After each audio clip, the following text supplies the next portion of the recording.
The Dirty Jobs crew and I were called to a little town in Colorado called Craig. It's only a couple dozen square miles. It's in the Rockies, and the job in question was sheep rancher.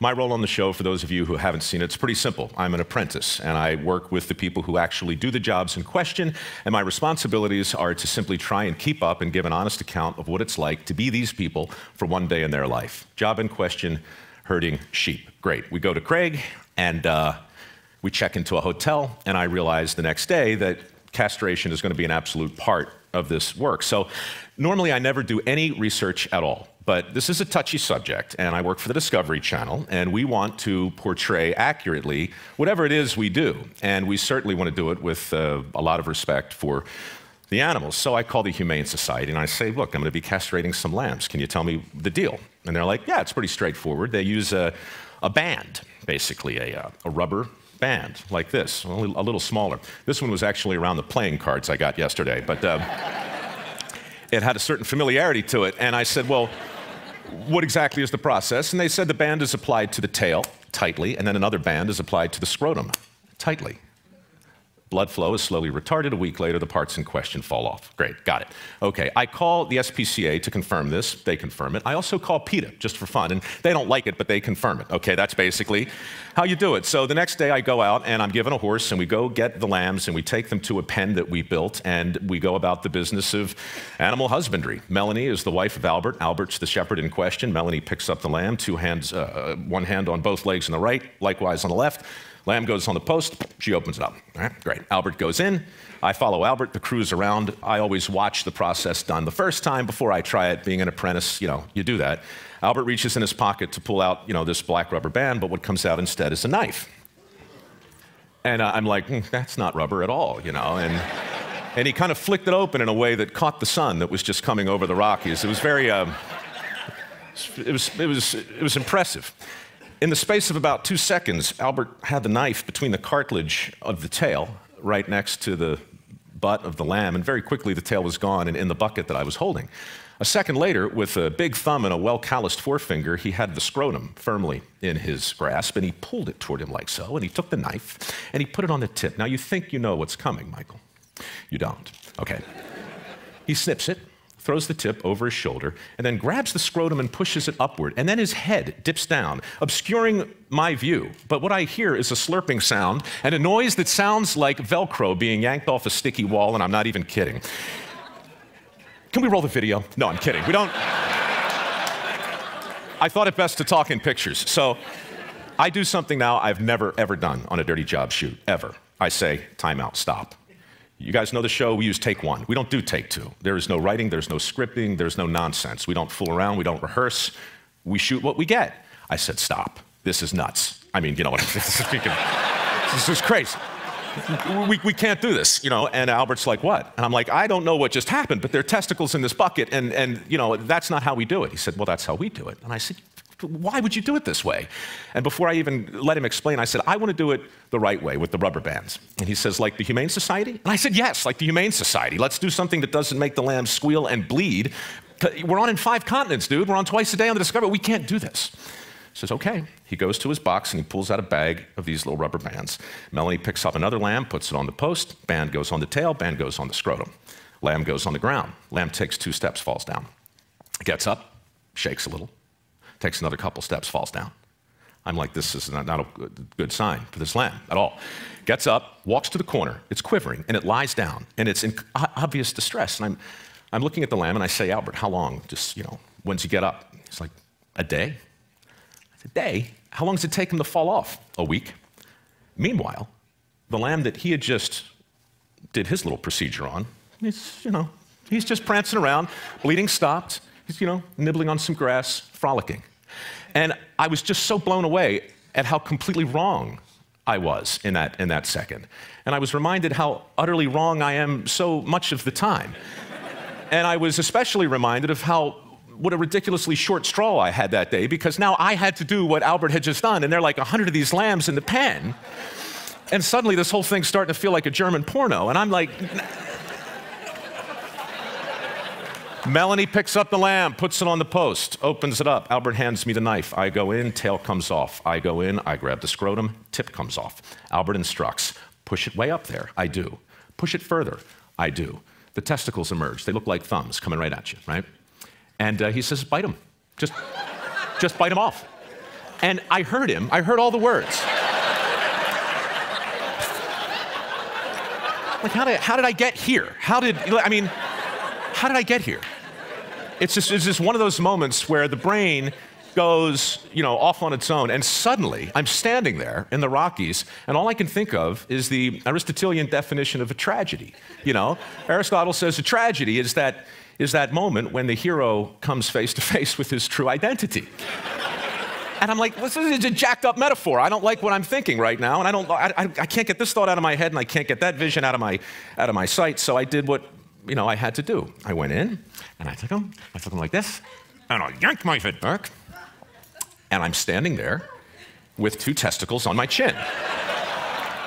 And now I can't shake the metaphor, okay? I'm still in poetics and Aristotle, and I'm thinking, out of nowhere, 2 terms come crashing into my head that I hadn't heard since my classics professor in college drilled them there, and they are anagnorisis and peripeteia. Anagnorisis and peripeteia. Anagnorisis is the Greek word for discovery. Literally, the translation, the transition from ignorance to knowledge is anagnorisis. It's what our network does. It's what Dirty Jobs is, and I'm up to my neck in anagnorises every single day. Great. The other word, peripeteia, that's the moment in the great tragedies, Euripides and Sophocles. That's the moment where Oedipus has his moment where he suddenly realizes that hot chick he's been sleeping with and having babies with is his mother, okay? That's peripety or peripeteia. And this metaphor in my head, I got anagnorisis and peripeteia on my chin. I gotta tell you, it's such a great device though. When you start to look for peripeteia, you find it everywhere. Bruce Willis in The Sixth Sense, right? He spends the whole movie trying to help the little kid who sees dead people, and then boom, oh, I'm dead, peripeteia. It's crushing when the audience sees it the right way. Neo in The Matrix, oh, I'm living in a computer program. That's weird. These discoveries that lead to sudden realizations, and I've been having them over 200 Dirty Jobs. I have them all the time, but that one drilled something home in a way that I just wasn't prepared for. And as I stood there, looking at the happy lamb that, I had just defiled, but it looked okay. Looking at that poor other little thing that I'd done it the right way on, and I just was struck by if I'm wrong about that, and if I'm wrong so often in a literal way, what other peripatetic misconceptions might I be able to comment upon? Because look, I'm not a social anthropologist, but I have a friend who is, and I talked to him, and he says, hey, Mike, look, I don't know if your brain is interested in this sort of thing or not, but you realize, you've shot in every state. You've worked in mining, you've worked in fishing, you've worked in steel, you've worked in every major industry. You've had your back shoulder to shoulder with these guys that our politicians are desperate to relate to every 4 years, right? I can still see Hillary doing the shots awry, dribbling down her chin with the steel workers. These are the people that I work with every single day. And if you have something to say about their thoughts collectively, it might be time to think about it because, dude, 4 years. So that's in my head, testicles are on my chin, thoughts are bouncing around, and after that shoot, Dirty Jobs really didn't change in terms of what the show is, but it changed for me personally. And now when I talk about the show, I no longer just tell the story you heard and 190 like it. I do, but I also start to talk about some of the other things I got wrong, some of the other notions of work that I have just been assuming are sacrosanct. And they're not. People with dirty jobs are happier than you think. As a group, they're the happiest people I know. And I don't want to start whistling, look for the union label and all that happy worker crap. I'm just telling you that these are balanced people who do unthinkable work. Roadkill picker-uppers whistle while they work. I swear to God, I did it with them. They've got this amazing sort of symmetry to their life. And I see it over and over and over again. So I started to wonder what would happen if we challenged some of these sacred cows. Follow your passion. We've been talking about it here, for the last 36 hours. Follow your passion. What could possibly be wrong with that? It's probably the worst advice I ever got. Follow your dreams and go broke, right? That's all I heard growing up. I didn't know what to do with my life, but I was told if you follow your passion, it's going to work out. I can give you 30 examples right now. Bob Combs, the pig farmer in Las Vegas, who collects the uneaten scraps of food from the casinos and feeds them to his swine. Why? Because there's so much protein in the stuff we don't eat. His pigs grow at twice the normal speed, and he is one rich pig farmer, and he is good for the environment, and he spends his days doing this incredible service, and he smells like hell, but God bless him. He's making a great living. You ask him, did you follow your passion here? He'd laugh at you.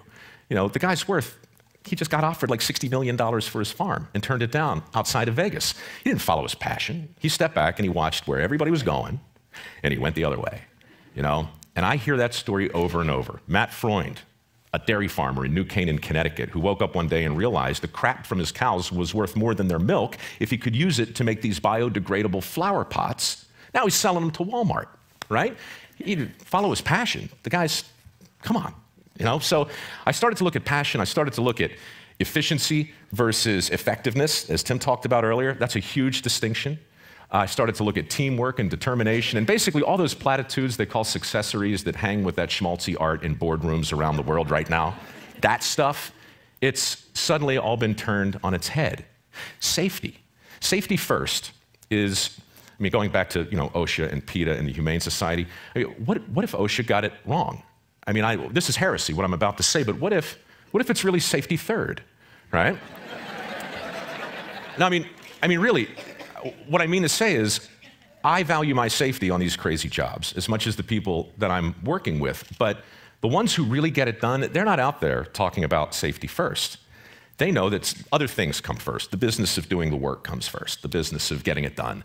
And you know, I'll never forget, up in the Bering Sea, I was on a crab boat with the Deadliest Catch guys, which I also work on in the first season. We're about 100 miles off the coast of Russia, 50-foot seas, big waves, green water coming over the wheelhouse, right? Most hazardous environment I'd ever seen, and I was back with a guy lashing the pots down. So I'm 40 feet off the deck, which is like looking down at the top of your shoe, you know, and it's doing this in the ocean. Unspeakably dangerous. I scamper down, I go into the wheelhouse, and I say with some level of, you know, incredulity, Captain, OSHA? And he says, OSHA, ocean. And he points out there. But in that moment, what he said next can't be repeated in the lower 48. It can't be repeated on any factory floor or any construction site. But he looked at me and he said, son, and he's my age, by the way, he calls me son. I love that. He says, son, I'm the captain of a crab boat. My responsibility is not to get you home alive. My responsibility is to get you home rich. You want to get home alive? That's on you. And for the rest of that day, safety first. I mean, I was like, so, you know, the idea that we create this sense of complacency when all we do is talk about somebody else's responsibility as though it's our own and vice versa. Anyhow, a whole lot of things. I could talk at length about the many little distinctions we made and the endless list of ways that I got it wrong. But what it all comes down to is this. I have formed a theory, and I'm going to share it now in my remaining 2 minutes and 30 seconds. It goes like this. We've declared war on work as a society, all of us. It's a civil war. It's a Cold War, really. We didn't set out to do it, and we didn't twist our mustache in some Machiavellian way, but we've done it. And we have waged this war on at least 4 fronts, certainly in Hollywood. The way we portray working people on TV, it's laughable. If there's a plumber, he's 300 pounds and he's got a giant butt crack, admit it. You've seen him all the time. That's what plumbers look like, right? We turn them into heroes, or we turn them into punchlines. That's what TV does. We try hard on dirty jobs not to do that, which is why I do the work and I don't cheat. But we've waged this war on Madison Avenue. I mean, so many of the commercials that come out there in the way of a message, what's really being said? Your life would be better if you could work a little less, if you didn't have to work so hard, if you could get home a little earlier, if you could retire a little faster, if you could punch out a little sooner. It's all in there, over and over again and again. Washington, I can't even begin to talk about the deals and policies in place that affect the bottom line reality of the available jobs, because I don't really know. I just know that that's a front in this war. And right here, guys, Silicon Valley. I mean, how many people have an iPhone on them right now? How many people have their BlackBerries on? We're plugged in, we're connected. I would never suggest for a second that something bad has come out of the tech revolution. Good grief, not to this crowd. But I would suggest that innovation without imitation is a complete waste of time. And nobody celebrates imitation the way Dirty Jobs guys know it has to be done. Your iPhone without those people making the same interface, the same circuitry, the same board over and over, all that, you know, that's what makes it equally as possible as the genius that goes inside of it. So we've got this new toolbox, you know. Our tools today don't look like shovels and picks. They look like the stuff we walk around with. And so the collective effect of all of that has been this marginalization of lots and lots of jobs. And I realized, probably too late in this game, I hope not, because I don't know if I can do 200 more of these things, but we're going to do as many as we can. And to me, the most important thing to know and to really come face to face with is the fact that I got it wrong about a lot of things, not just the testicles on my chin. I got a lot wrong. So we're thinking, by we, I mean me, that the thing to do is to talk about a PR campaign for work. Manual labor, skilled labor. Somebody needs to be out there talking about the forgotten benefits.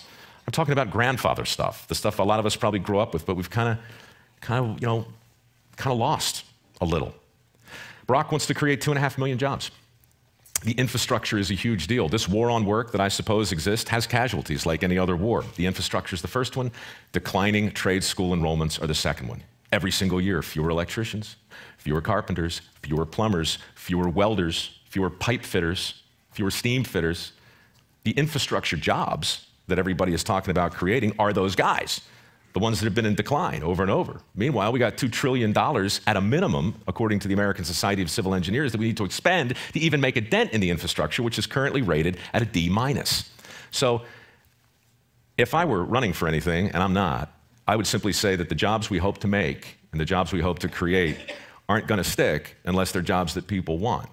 And I know the point of this conference is to celebrate the things that are near and dear to us.